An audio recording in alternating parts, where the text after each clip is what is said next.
All right, so this time I want to do something a little different, and I want to do it like a bit of a visual. Not sponsored by Pepsi, that's just my drink. All right, so in the Bible, it talks about how you put on the full armor of God. Now, obviously, I don't have a suit of armor to work with, so I'm just using what I got. Shoes of peace, sparkly shoes.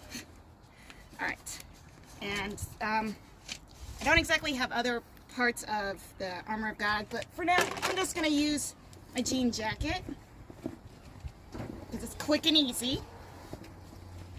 And then obviously, this is like my laundry hamper lid, and this is a remote light.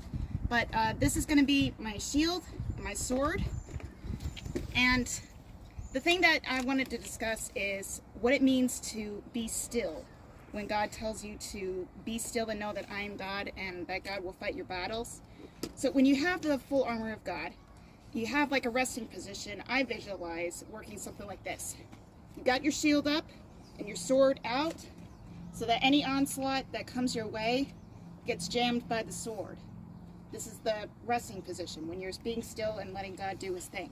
When you try to attack, however, something a little weird happens, and this is where people tend to mess up. When we try to fight our own battles, we tend to do something like this, and now you have a problem. Your shield is lowered, your sword is back here, and you get onslaught and attacked and just And that's what happens whenever you try to fight your own battles. But when God says, peace be still, and know that I will fight for you, as it says literally in Exodus 14:14, the Lord will fight for you, and you have only to be silent.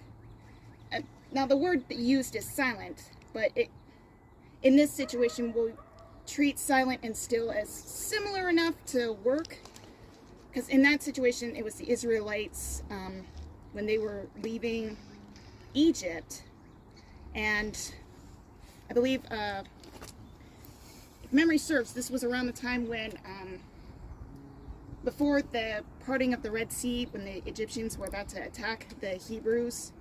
And yeah, that's basically it. When it was just before the parting of the Red Sea, when that verse was said. You have only to be silent. You don't have to worry about it. They wanted to attack, or they were worried that they would have to, but in actuality, they just had to be still, because God was already doing his thing.